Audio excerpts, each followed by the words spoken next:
እንደምትፈልገው ለመጸለይ ብቻ ሳይሆን መጸለይ የሚገባህንም ደረጃ ላይ ትደርሳለህ። አሁን ጸሎት ለሶስት ይከፈላል ቤተክርስቲያናችን ውስጥ ጸሎተ ቃል፣ ጸሎተ ነፍስና ጸሎተ ልቡና ይባላል። ጸሎተ ቃል የሥጋ ጸሎት ነው። ቆመን ይሄ በጣም ያስጨንቁ ልጅ ሊሆን ይችላል፣ ስራ፣ ገንዘብ፣ መሰሪያን ነገር እግዚአብሔርን ብለምነው ኃጢአት አይደለም በመሰረቱ። ታዲያ ከየት ልታመጣው?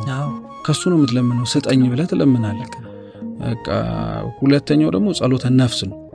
እሱኛው ጸሎት ደግሞ ለሌላው መጸለይ የምትጀምርበትና ከዛ ሲቀጥል ለነፍስህም ለንስሐ አብቃኝ፣ ለቅዱስ ቁርባን አብቃኝ፣ አንተን ማረፊያ እንዲሆን ልቤን፣ ሰውነቴን ሁለመኔን አርግልኝ ትላለህ። ጸሎተ ልቡና ላይ ስትደርስ ቅድም ያልኩ ስቴጅ ላይ ትደርሳለህ። ከእግዚአብሔር ፊት ቆም መደመም፣ ምንም አለማውራት፣ የምታየው ነገር ለመናገር ቃላት ያጥሩሃል። እንትን ነው ስለሚያንስብህ ይሆን ነው ከእግዚአብሔር እሱንም እግዚአብሔር የሚያህል ነገር ፊት ቆመህ የሆነችን ነገር መጠየቅ ቀላል ስለሚሆን ነው።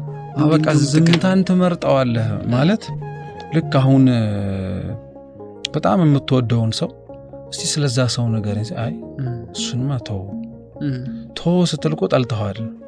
ተው ስትል በቃ ማለት እኔ ልናገረው የሚችለው ቃል እሱ ሊመጥን አይችልም። ቅዱስ ጳውሎስ እንዲያውም የቆሮንቶስ መልእክቱ ላይ ገነት ሶስተኛው ሰማይ ደርሶ ሲመጣ አይምሮ ሊመረምረው አይችልም ማለት ያየውን ለምን አትናገረው? ምንድነው ያየው? ወንዝ ነው? ዛፍ ነው? ብረት ነው? መላእክት ነው? ምንድነው ንገረን። ከዛ በላይ እንደሆነ እሱ ራሱ አውቆታል። ሊረዳው ሊናገረው ሊያወጣው የማይችለው ነገር ስለሆነበት ማለት ነው። እዛ ደረጃ ላይ ግን የምትደርሰው አየህ ከጸሎተ ቃል ጀምረን መለመን አለብኝ ብለህ ከማመን ማለት ነው። እጅግሬን አጣጥፌ ግዴታው ነው ልል አልችልም። እንዴ እኔ ለምን መለምነው ማለት ፈጥሮኛል ያብላኝ ያኑረኝ ካልክ ያ ሊያረግልህ ይችላል። መቼም እግዚአብሔር እኛ ስላልጸለይን ስለጸለይን መግቦቱን ፍቅሩን እንደ አምላክ ለማንም ሊያደርገው የሚችለውን ነገር ላይነፍገን ይችላል። ግን ከዛ በላይ የምትፈልጋትን ነገር ግን አንተም ዲማንድ ከማድረግ በፊት እሱም ደግሞ ካንተ እኮ የሚጠብቅብህ ነገር አይደል? ቆመ ጸልየሃል ወይ? እግዚአብሔር ከኔ ጋር ለመገናኘት ፈልገሃል ወይ? አሁን ጸሎት የማይችሉ ሰዎች እኮ አሉ። ሙሉ በሙሉ ምንም አይነት ጸሎት ማንበብ፣ መጻፍ፣ መናገር በቃ በእኛ አይምሮ ጸሎት ብለን ዲፋይን በተደረገበት መንገድ እነሱን ስታስቀምጠው ምን እያረክ ነው የሚያስብል ነገር አለ።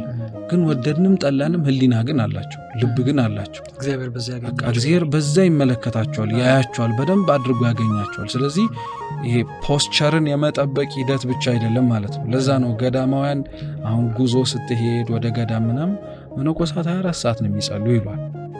ስታያቸው ግን እየኮተኮቱ ነው፣ አንተን እያናዘዙ ገሌን እያዋሩ ምናምን